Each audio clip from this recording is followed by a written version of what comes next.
Good morning all of you. How are you all? I hope you all are fine. So this is your Hindi class. We will start next unit, next chapter today.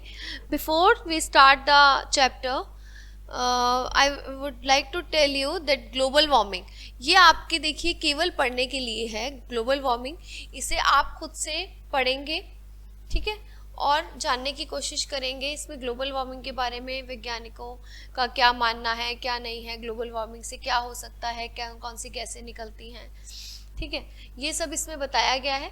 इसको आप self reading करेंगे, खुद से घर पे पढ़ेंगे.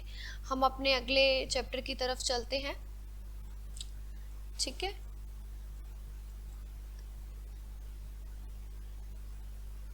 जिसका नाम है कौन जीता.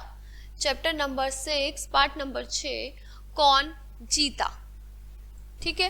पाठ परिचय. व्यक्ति की महानता और योग्यता की पहचान उसके गुणों से, उसके चरित्र से होती है, ना कि उसके रूप से. व्यक्ति की महानता, व्यक्ति कितना महान है और कितना योग्य है, उसकी पहचान किससे होती है? उसके गुणों से, ना कि, और उसके चरित्र से होती है, ना कि उसके रूप से. मतलब कोई फर्क नहीं पड़ता इंसान दिखने में कैसा है, उसका चरित्र अच्छा होना चाहिए, उसकी योग्यता अच्छी होनी चाहिए, वो दिल का साफ होना चाहिए, उसके गुण अच्छे होने चाहिए. डजंट मैटर वो देखने में कैसा है. देखने में बेहद सुंदर लोग भी अंदर से बहुत मन के काले होते हैं. तो हमें क्या है, हमें बेसिकली किसी के चेहरे पर नहीं जाना, हमें उसकी अंदर की सुंदरता को, उसके अंदर के चरित्र को, उसके अंदर के गुणों को पहचानना है. जैसे सोने की सुराही में भरी मदिरा भी निंदनीय है. जैसे सोने की सुराही में अगर आप मदिरा भी भरो तो उसका कोई यूज नहीं है, उसी प्रकार सुंदर व्यक्ति यदि गुणी नहीं है तो व्यर्थ है, ठीक है. सुंदर व्यक्ति को अंदर से सुंदर होना जरूरी है, ऊपर से सुंदरता किसी काम की नहीं है. इस बात को प्रस्तुत पाठ में समझाया गया है. कैसे समझाया गया है हम ये देखेंगे. उज्जैन की गद्दी पर राजा विक्रमादित्य विराजमान थे. उज्जैन के राजा थे विक्रमादित्य. उनकी वीरता, न्याय, प्रियता और काव्य प्रेम की कहानियां बड़े चाव से आज भी पढ़ी जाती हैं. हम जो बच्चे हैं उनकी कहानियां पढ़ते हैं, उनकी वीरता की कि वो कितने वीर थे, वो कितने न्यायप्रिय थे, वो मतलब किसे न्याय करते थे, वो कभी किसी में क्या नहीं करते थे, भेदभाव नहीं करते थे, वो सबको समान समझते थे वो, ठीक है. और काव्य प्रेम, उन्हें काव्य से बड़ा प्रेम था. बड़े चाव से हम उनकी जो कहानियां हैं वो पढ़ते हैं. संस्कृत के महान कवि कालिदास, इनके भी बारे में आपने सुना ही होगा, वो इन्हीं के राज्यकाल में हुए थे और ये दोनों क्या थे, मित्र थे. भीषण गर्मी पड़ रही थी, बहुत गर्मी हो रही थी. भीषण मतलब बहुत तेज गर्मी हो रही थी. राजा और कवि दोनों महासभा में बैठे बातचीत कर रहे थे. राजा भी बैठे थे और ये जो कालिदास कवि थे ये भी वहां बैठे थे, महान कवि. अन्य सभासद अपने अपने घर जा चुके थे, सारे अपने घर जा चुके थे. विक्रमादित्य और कालिदास गर्मी से परेशान थे. दोनों गर्मी से परेशान थे. और क्या था, गर्मी में हम क्या करते हैं, हमें प्यास लगती है बार बार, तो बार बार हम क्या कर रहे थे, पानी पी रहे थे. दोनों के मुख पर पसीने की बूंदें चमक रही थी. दोनों ही पसीने से लथपथ थे क्योंकि गर्मी इतनी थी तो बहुत पसीना आ रहा था, ठीक है. राजा विक्रमादित्य देखने में बहुत ही सुंदर थे. राजा विक्रमादित्य कैसे थे, देखने में बड़े ही सुंदर थे. हष्ट पुष्ट से, मतलब उनका शरीर बड़ा अच्छा सा तगड़ा सा था.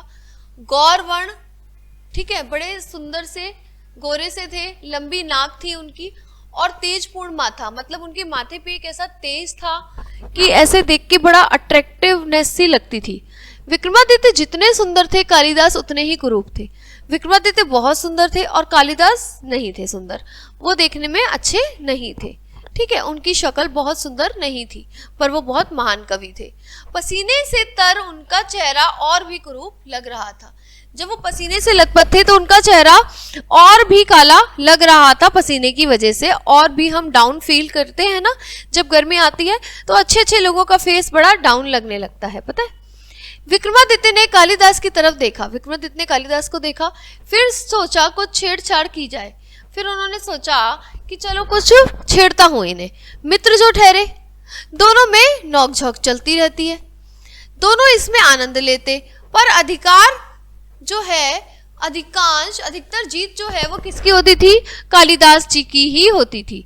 हमेशा की तरह आज भी विक्रमादित्य ने ही पहल की। विक्रमादित्य जो है उन्हें छेड़ते थे हमेशा ज्यादातर, पर जीतते हमेशा कालिदास थे, क्योंकि वो बहुत उनके अंदर दिमाग था। राजा हंसते हुए बोले, महाकवि आप विद्वान हैं, गुणी हैं। राजा बोले, आप विद्वान हैं, गुणी हैं, आपके अंदर इतने सारे गुण हैं, आपको इतनी सारी नॉलेज है, महान कवि भी हैं, आपकी कविता जितनी ही सुंदर है आप उतने ही कुरूप हैं, आप उतने अच्छे दिखने नहीं हो, बिल्कुल नहीं अच्छे दिखते हो। यदि आपको सुंदर रूप भी मिला होता तो सोने पे सुहागा वाली बात होती। मतलब अगर आपका रूप भी अच्छा होता तो क्या होता, सोने पे सुहागा वाली बात, मतलब कि एक तो इतने सुंदर कवि, ऊपर से इतना सुंदर रूप। रूप तो हमेशा ही आकर्षित करता है, पर गुण भी आकर्षित करते हैं। महाराज इसका उत्तर मैं आपको कल दूंगा। उन्होंने कहा, इसका उत्तर मैं आपको कल दूंगा, आज तो आप राजमहल के शीतल प्रकोष्ठ में चले। ऐसा कहकर कवि कालिदास उठ खड़े हुए कि मतलब वहां पर चलो जहां पर ठंडा माहौल हो रहा हो, वहां चलते हैं। संध्या होने को थी, कालिदास एक प्रसिद्ध स्वर्णकार के यहाँ जा पहुंचे। कालिदास कहाँ गए? एक प्रसिद्ध स्वर्णकार के यहाँ, मतलब जो सोने के सामान बनाते थे। जाते ही बोले, अपने सभी कारीगरों को बुलाइए और रातों रात शुद्ध सोने की एक अति सुंदर सुराही तैयार करवाइए। एक बड़ी अच्छी सी सुराही तैयार करवाओ सोने की, रातों रात। महाराज के लिए चाहिए, मैं प्रातः होते ही लेने आऊंगा। मुझे महाराज के लिए चाहिए और मैं सुबह होते ही लेने आऊंगा। दूसरे दिन राजसभा सजने से पहले कालिदास राजसभा में पहुंचे। मिट्टी की सुराही जिसमें शीतल जल भरा था हटवा दी और उसके उस स्थान पर सोने की सुराही में पेयजल रखवा दिया और फिर उसे कपड़े से ढक दिया।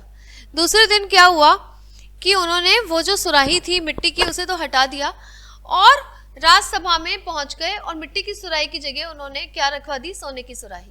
और उसमें जो मिट्टी की सुराही थी जिसमें शीतल जल भरा था उसे हटवा दिया, ठीक है। और पीने का पानी किसमें रखवा दिया? जो सोने की सुराही उन्होंने रातों रात बनवाई थी स्पेशल ऑर्डर पे, उसमें। निश्चित समय पे राजा धीराज पधारे। जैसे कि राजा जब पधारते हैं, जो उनका समय होता है, वो उस टाइम पधारे। गर्मी का कोई अंत नहीं था, गर्मी तो विकट थी, जैसे कि चली रही थी गर्मी। उनके मुख पर पसीने की बूंदें मोतियों की तरह चमक रही थी। पसीने उनका मुंह पे बहुत ज्यादा चमक रहा था। आते ही पानी मांगा उन्होंने। आते ही उन्होंने कहा कि मुझे पानी दो। सेवक ने सोने की सुराही से पानी लेकर महाराज को दे दिया। सेवक ने पानी जनरली जैसे वो डेली देता था, ऐसे उन्होंने निकाला और दे दिया महाराज को। पीते ही उनके मुख पर क्रोध झलकने लगा। पीते ही वो क्रोधित हो गए, गुस्से में आ गए। बोले, सुराही में उबला पानी रखा है क्या? सुराही में उबला पानी कैसे रखा है, ये पूछ रहे वो। कालिदास तुरंत उठे, सुराही से कपड़ा हटाया, सबकी दृष्टि सुराही पर पड़ी। कालिदास उठे और उन्होंने कपड़ा हटाया, सुराही से कपड़ा हटाया और सबकी दृष्टि कहाँ पड़ी? सुराही पर पड़ी। उसकी चमक दमक और सुंदरता से सभी की आंखें चौंधे आ गई। वो इतनी सुंदर थी देखने में सुराही कि सभी देखते ही रह गए।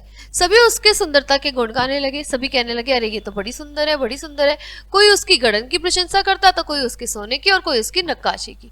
मतलब कोई कहता कि ये तो बड़ी सुंदर है, ये तो सोने की है, ये तो बड़ी अच्छी गढ़ी हुई है, इसकी नक्काशी तो बहुत ही बेहद ही मन को लुभाने वाली है। ऐसे ऐसे सब उसकी प्रसन्नता करते रहे। राजा को सुराही अत्यंत सुंदर लगी, राजा को भी बहुत अच्छी लगी, पर क्रोध अभी उतरा नहीं था, गुस्सा तो अभी बहुत उनके नाक पे था। बोले, भला सोने की सुराही में भी पानी रखा जाता है क्या? सोने की सुराही में पानी रखा जाता है क्या कभी? कहाँ गई मिट्टी की सुराही? किस मूर्ख ने ये अदला बदली की है? उन्होंने कहा, मिट्टी की सुराही कहाँ गई और ये किस मूर्ख ने करा है ये काम कि सोने उसकी सुराही हटा के मिट्टी की और सोने की रख दी। कालिदास उठ खड़े हुए और बोले, महाराज वह मूर्ख तो मैं ही हूँ। कालिदास बोले, जो उनके दोस्त थे, बोले, महाराज वह मूर्ख तो मैं ही हूँ, मैंने करा है ये काम। आप तो सुंदरता के पुजारी हैं, आपको तो सुंदरता बहुत पसंद है। मिट्टी की उस बदसूरत सुराही का भला यहाँ क्या काम? जो मिट्टी की वो बदसूरत सुराही है उसको क्या करना है यहाँ रख के? यहाँ तो सोने की सुराही अच्छी लगेगी ना। महाराज हक्के बक्के रह गए और देखते ही रह गए। वह महाकवि का व्यंग समझ गए थे, वो उनका व्यंग समझ गए थे, क्योंकि कल उन्होंने कहा था ना कि सुंदरता बहुत अच्छी होती है, आप इतने अच्छे महान कवि हैं, बस आप इतने कुरूप हैं। तो यही उन्होंने व्यंग मारा था कि जो सुराही है वो देखने में सुंदर ही नहीं है, कुरूप है, इसलिए उसे मैंने हटा दिया। बोले, तुम जीते और मैं हारा। तो वो बोले, जो महाराज थे, बोले, तुम जीते और मैं हारा। फाइनली फिर से कालिदास जी जीत गए। सभी सभासद दोनों का मुंह देख रहे थे। सभी सभासद, जो जितने भी लोग बैठे थे सभा में, वो दोनों का मुंह देख रहे थे, पर वास्तव में बात क्या थी किसी को पता नहीं चली। राजा और कवि दोनों आपस में मुस्कुरा रहे थे, क्योंकि राजा को पता था और कवि को पता था, दूसरे किसी को पता था ही नहीं कि बात एक्चुअल में क्या थी। ठीक है, तो इस जो कहानी है इससे हमें क्या शिक्षा मिलती है कि हमें कभी भी किसी की सुंदरता पर नहीं जाना चाहिए, हमें उसके गुणों का और उसकी जो उसके अंदर क्वालिटीज़ हैं और जो उसके अंदर जो भी उसके अंदर क्वालिटीज़ हैं उसको ज़्यादा फोकस करना चाहिए बजाय कि उसके रूप के। ठीक है, क्योंकि रूप सिर्फ ऊपर से दिखने के लिए होता है, अंदर से इंसान कैसा है ये ज़्यादा इम्पॉर्टेंट है बजाय कि उसके रूप के। जैसे कि एक मिट्टी की सुराही जो है वो पानी ठंडा कर सकती है, वो सोने की नहीं कर सकती, क्योंकि वो मिट्टी की सुराही की क्वालिटी है। वही काम इतनी सुंदर सोने की सुराही नहीं कर सकती। तो सुंदरता ही सब कुछ नहीं होती। फाइन, ये हमने इस चैप्टर से सीखा। कौन जीता? कालिदास जी अंत में फिर से जीत गए।